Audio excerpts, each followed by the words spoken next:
They called it the birthplace of civilization, a land of marble temples, golden laurel crowns, and gods that walked among mortals. But beneath the beauty, something darker stirred. Behind every shining statue was a shadow, and behind every myth, a warning carved in fear. Because in ancient Greece, the gods were not merciful. They were jealous, vengeful, and when mortals crossed them, the punishment was not death, it was eternity. Did you know that some myths were so horrifying, ancient priests refused to even speak their names aloud? Stories of monsters born from divine rage, of heroes cursed for pride, of gods who devoured their own children, literally. This wasn't just mythology, it was terror disguised as faith. A religion where creation began in blood, and where love could damn you forever. So tonight, we strip away the marble and the myths, to reveal the nightmares that haunted the world's first civilization. Welcome to the scariest myths of ancient Greece. Before there were crosses or cathedrals, before humanity spoke of heaven and hell, there were the gods of Greece. They didn't live in the clouds, they ruled from them. Each thunderstorm was Zeus's anger. Each wave that swallowed a ship was Poseidon's revenge. And every whisper of madness in a mortal's mind? Perhaps it came from Dionysus, twisting sanity like a vine around his trembling followers. To the ancient Greeks, mythology wasn't fantasy, it was reality. These stories weren't bedtime tales, they were the laws of the universe, sacred and terrifying. Myths explained why the world was cruel, why justice was fickle, and why even the most heroic men fell to tragedy. But beneath the poetry and legend lay something darker, a truth about fear itself. Because the Greeks didn't just invent stories about gods, they built an entire civilization around appeasing them. Every ritual, every sacrifice, every whispered prayer at dawn came from one primal belief. The gods were watching and they could destroy you at any moment. Did you know that in ancient Athens, priests would perform secret midnight sacrifices to ward off vengeful spirits, offerings not to the Olympians, but to forgotten beings older than the gods themselves? To the Greeks, fear was sacred. It was what kept the universe in balance. And that's the unsettling paradox. The same culture that gave us democracy, philosophy, and art also gave us myths of cannibalism, eternal torment, and divine madness. The same people who built temples to beauty also worshipped horrors too great to imagine. Why? Because to them, horror was divine. Every nightmare, every curse, every shadow in the human soul was a reflection of the gods themselves, powerful, beautiful, and utterly ruthless. As the philosopher Heraclitus once wrote, the gods hide things by revealing them. In other words, the most beautiful myths often concealed the most terrifying truths. Tonight, we're not just retelling stories. We're peeling back the layers of marble and myth to see what the ancients truly feared. From monsters born of chaos to punishments that defied death itself, these tales are not just relics of superstition, they are mirrors of human nature. Because when you strip away the divine names, you'll find something hauntingly familiar. Pride, betrayal, jealousy, desire. The same forces that drive us today once ruled Olympus. And that's what makes these myths more than history, they're warnings carved into time. So as we step into this world of ancient terror, remember, these weren't just stories told around campfires. They were sacred truths written in blood, thunder, and fear. Welcome to ancient Greece, where gods ruled the skies, monsters haunted the earth, and humanity learned what it truly meant to be afraid. Long before Zeus threw his first thunderbolt, before men built temples or spoke the name Olympus, there was only one thing. Chaos. Not just emptiness, but a living void. A swirling, endless nothingness that was both the womb and the grave of existence. From that darkness the first beings emerged, not gods, not mortals, but forces. Gaia the earth. Tartarus, the pit beneath all pits. Eros, the spark of desire that would drive creation and destruction, forever. Did you know that in the Greek imagination, the world wasn't created by love or light, but by violence and division?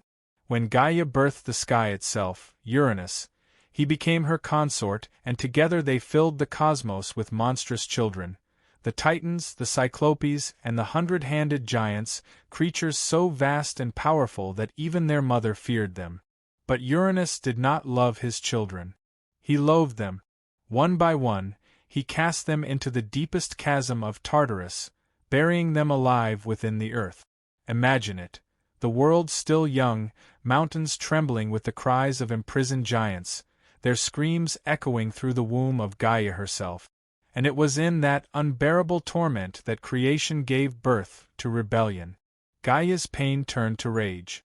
She forged a weapon, a sickle of jagged flint, and gave it to her youngest son, Cronus.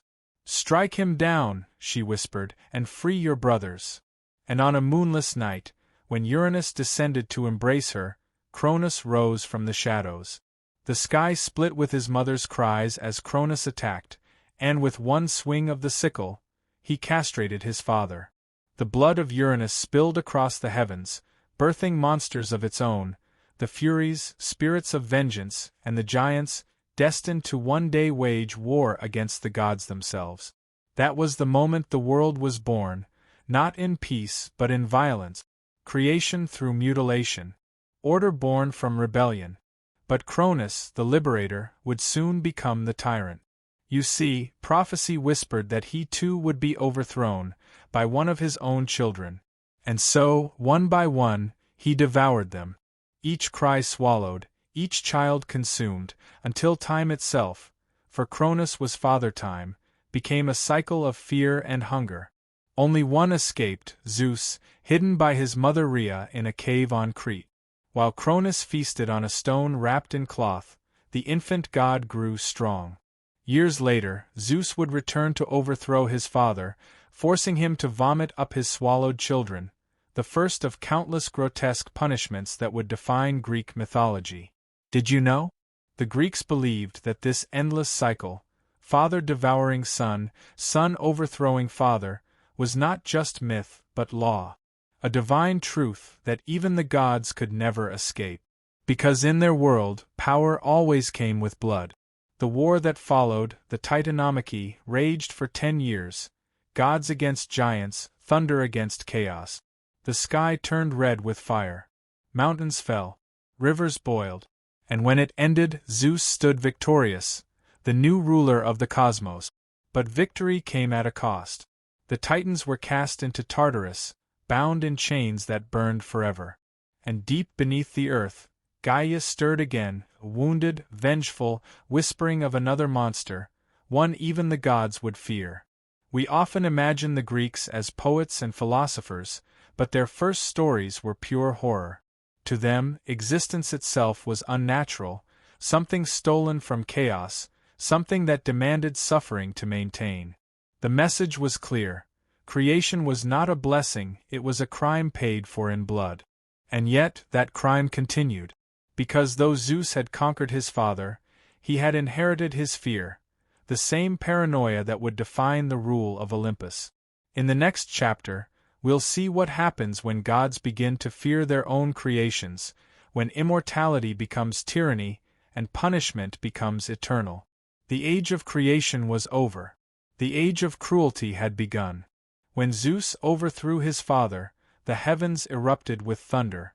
The Titans fell, the world trembled, and Olympus was born. For the first time, the cosmos had order, a divine hierarchy ruled by Zeus, king of the gods. But power, once tasted, is never easily tamed. Zeus didn't just inherit the throne, he inherited the fear that came with it. He had seen what rebellion could do, how sons could rise against fathers.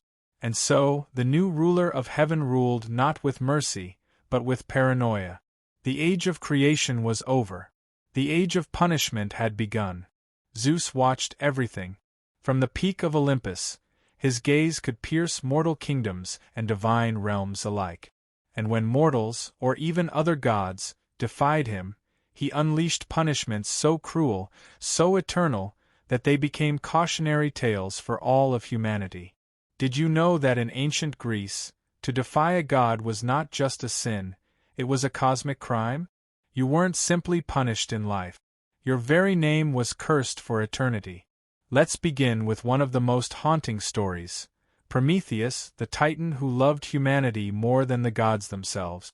He pitied mortals, fragile, shivering in the dark, unaware of the divine fire hidden in the heavens. And so, against Zeus's command, Prometheus stole that fire and gave it to mankind.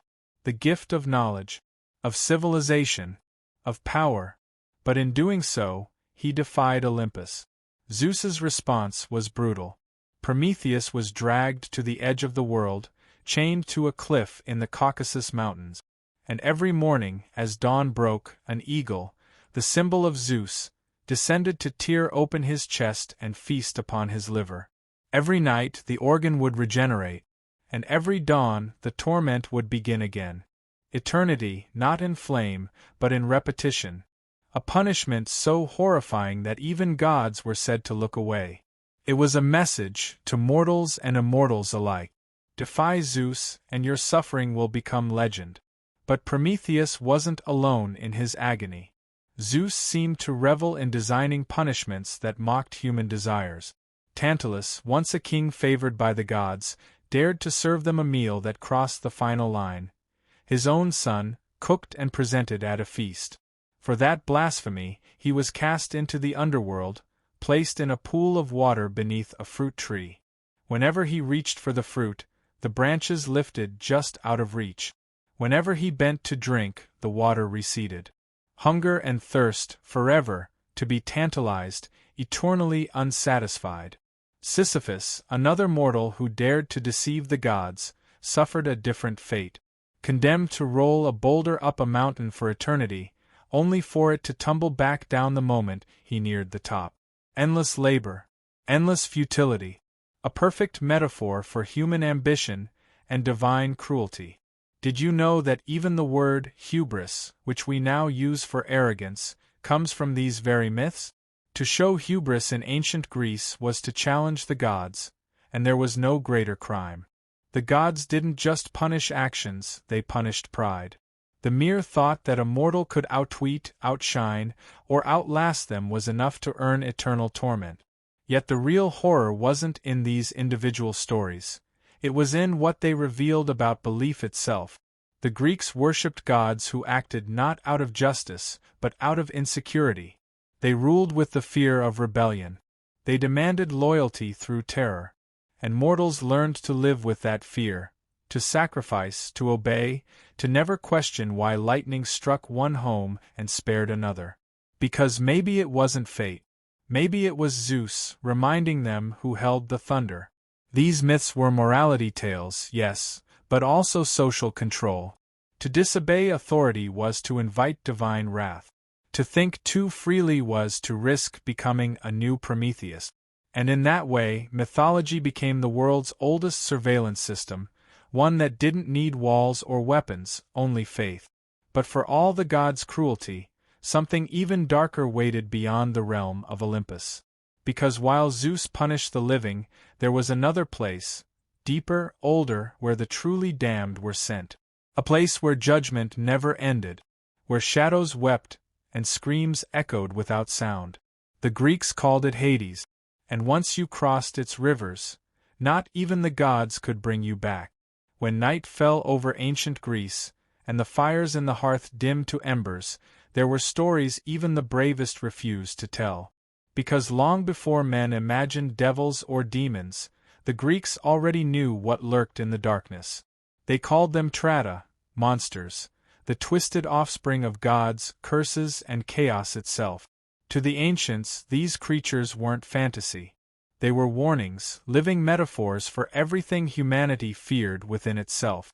And each one carried a secret, a fragment of divine vengeance made flesh. Typhon, the first monster, the father of all. After Zeus defeated the Titans, the world seemed safe for a while. But beneath the earth, Gaia's rage festered. Her beloved children, the Titans, had been cast into Tartarus, and so, in her grief and fury, she gave birth to a new terror. From the ashes of rebellion rose Typhon, a giant so vast, his head brushed the stars. His body was serpentine, his arms ending in dragon heads that screamed fire and smoke. Wings darkened the sky. His eyes glowed with volcanic rage. When Typhon roared, mountains split. When he breathed, the seas boiled. Even the gods trembled. Zeus himself fled Olympus. Yes, the king of gods ran for his life, until he finally turned to face the monster atop Mount Etna. The battle that followed shattered the world. Lightning met flame, thunder met roar. And when Typhon fell, Zeus buried him beneath the mountain, a prison of molten rock. Did you know that the Greeks believed volcanoes were the breath of Typhon, still raging beneath the earth? Every eruption was a reminder, even gods can't kill chaos. They can only bury it. But not all monsters were born from revenge. Some were born from tragedy. Medusa. The name still chills the air. Once, she wasn't a monster. She was a priestess, devoted, beautiful, and pure, serving Athena, the goddess of wisdom.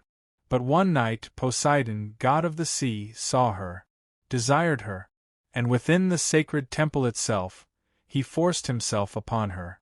When Athena discovered what had happened, she didn't punish Poseidon, she punished Medusa. Her hair turned to serpents, her eyes became weapons, and anyone who dared look upon her face was turned to stone. Medusa, the victim, became the symbol of horror.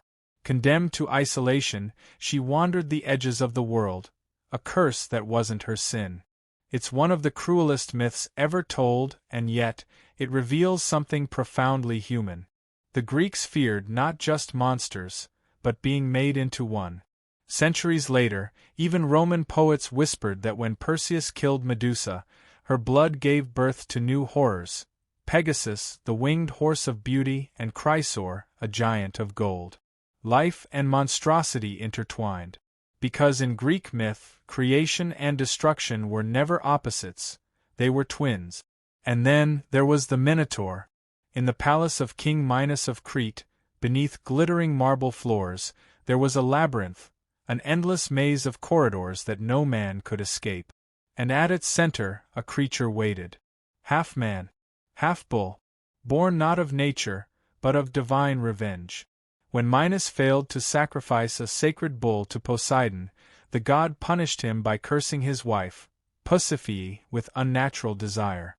From that unholy union came the Minotaur, a beast that embodied shame, lust, and the consequence of pride. To hide the sin, Minos built the labyrinth, a prison and a secret. Every year, 7 young men and 7 maidens were sent inside as tribute, none returned. Until Theseus, prince of Athens, entered the maze with nothing but a sword and a ball of thread. He found the monster, fought it, and slew it. But when he emerged into the sunlight, he carried not triumph, but guilt. Because the Minotaur wasn't just a beast. It was his people's sin, their fear, their debt to the gods. Did you notice something? Every monster the Greeks imagined was born from divine emotion: rage, lust, jealousy, vengeance. They weren't random beasts. They were reflections of their creators. The gods didn't just rule humanity. They projected their flaws upon it. And the monsters, the serpents, the giants, the gorgons, became mirrors of divine imperfection. Maybe that's why the Greeks feared them so deeply. Because to look upon a monster was to glimpse the truth about the gods and about themselves. But if monsters roamed the earth, there was still one place worse than any labyrinth, worse than any curse, a place where monsters, gods, and mortals all met the same fate. A realm of silence, of judgment, of endless shadow. The Greeks called it Hades, the underworld. And down there, fear didn't just live, it ruled. If Olympus was the kingdom of light, then Hades was the kingdom of silence. A realm without wind or warmth. A place where the sun never rose, and where even hope seemed afraid to enter. For the Greeks, death wasn't a clean ending, it was a passage. But that passage led somewhere most would rather not imagine. When a mortal died, their soul, the psyche, left the body as a faint breath. It drifted toward the edge of the world, to a cavern where the air turned cold and still. There, the rivers of the underworld began. The first was Styx, the river of hatred. Even the gods swore their oaths upon it, for to break a promise made by Styx meant exile, or worse. Then came Acheron, the river of sorrow, where the newly dead waited in silence. They carried coins in their mouths, payment for Charon, the ferryman. His boat was narrow, his face hidden beneath a hood of shadows. One by one, he carried the souls across the black waters to the gates of Hades, the realm of the dead. And waiting at those gates was Cerberus. 3 heads, a mane of serpents and eyes like burning coals. The hound of Hades guarded the threshold, ensuring none who entered would ever leave again. Did you know that to the Greeks, even saying the name Hades aloud was considered unlucky? They called him instead Pluton, the wealthy one, not for riches but for the endless souls he possessed. Inside his realm lay Tartarus, the pit of punishment, deeper than any abyss. This was where Zeus had imprisoned the Titans, where the air itself groaned under the weight of their agony. But Tartarus was more than a prison. It was a concept, a mirror of the human mind, the idea that even after death, guilt could never die. Here, Tantalus reached for fruit that slipped from his grasp. Sisyphus strained endlessly beneath his stone. Ixion, who had lusted after Hera herself, was bound to a burning wheel that spun for eternity. Each punishment was personal, a reflection of sin turned eternal. It wasn't random cruelty. It was poetic justice, delivered with terrifying precision. The Greeks didn't need demons or devils. They had themselves. Yet not all who entered Hades were damned. Beyond Tartarus lay the fields of Asphodel, where ordinary souls wandered aimlessly. No reward, no pain, just eternal sameness. Imagine an afterlife where nothing changes, where you forget your name, your face, your memories. That was the true horror, not fire, but nothingness. And beyond even that lay Elysium, a paradise reserved for heroes and the favored of the gods. Golden fields, endless spring, music that never ceased. But paradise too was fragile, because in Greek belief, even the blessed could be reborn, their memories wiped clean, cast back into mortal life to suffer again. For the Greeks, eternity was never secure. Even in death, the cycle continued. One myth tells of a man who tried to defy that cycle, Orpheus, the musician whose songs could charm stones and soothe monsters. When his wife, Eurydice, died from a serpent's bite, Orpheus descended into Hades itself to bring her back. His music stilled Cerberus. The Furies wept. Even Hades, the unyielding, was moved. He allowed Orpheus to lead Eurydice out, on one condition. He must not look back until both had reached the world above. You know how it ends. As they neared the surface, Orpheus, desperate to be sure she was truly behind him, turned. For a single heartbeat, he saw her smile. And then she vanished. Forever. The gods had kept their bargain. But the cruelty of it haunted Greek imagination, that love itself could not defy death without consequence. Did you know that philosophers like Plato and Pythagoras used the myth of the underworld not as superstition, but as a lesson? To them, the underworld wasn't just real, it was symbolic. A reflection of the human soul, weighed down by ignorance and guilt. To ascend, one had to purify the mind, to seek wisdom, to escape the cycle of rebirth. Even today, when we speak of crossing over, or of eternal rest, we echo those ancient fears and hopes. Because the Greek afterlife wasn't about punishment or paradise. It was about accountability. The idea that no one, not even a god, could escape consequence. But deep within Tartarus, something stirred. Something older than Hades, older even than the gods. A story whispered by priests but never written. Of a box that held every curse, every plague, every terror mankind would ever know. And one woman, the first, who dared to open it. Long before Eve bit into the apple, before mankind was cursed to know sin, the Greeks told another story, older, darker, and far less forgiving. It began not with temptation, but with vengeance. After Prometheus defied Zeus by gifting fire to mankind, the gods plotted their revenge. But Zeus didn't strike Prometheus alone. No, that would have been mercy. Instead, he turned his wrath toward humanity itself. And so, the king of the gods conceived a punishment disguised as a gift. From clay and divine breath, Hephaestus shaped a woman, flawless, radiant, and alive. Each god added something of their own. Aphrodite gave beauty, Hermes gave cunning, Athena gave skill, and Zeus himself gave curiosity. They called her Pandora, the all-gifted. But hidden among those blessings was something far more dangerous, a spark of disobedience. Did you know that in the original myth, Pandora wasn't evil, she was innocence made deadly? She was created not to destroy, but to react. To act exactly as Zeus intended, driven by wonder and doomed by it. When she was sent to Earth, she carried with her a small, sealed jar, pithos, not a box. She was told never to open it, never to look inside, never to question. But curiosity, the divine flaw, whispered louder each day. Until one quiet evening, as the wind fell still and shadows lengthened, she lifted the lid. And the world broke.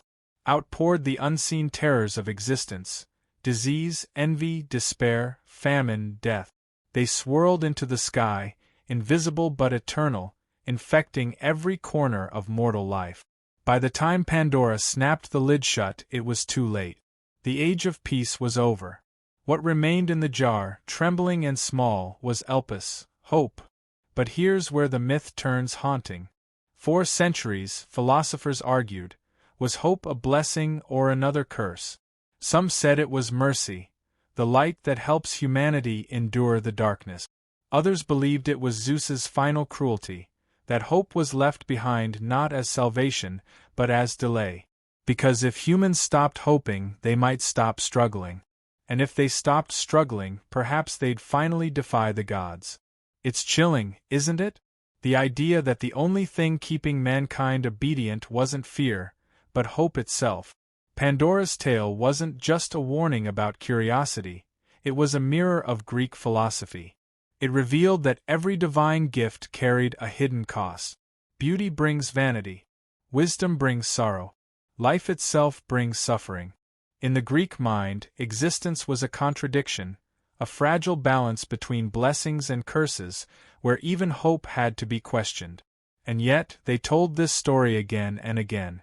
Not because they wanted to believe in despair, but because they understood something profound, that humanity's strength was never in defying the gods, it was in enduring them.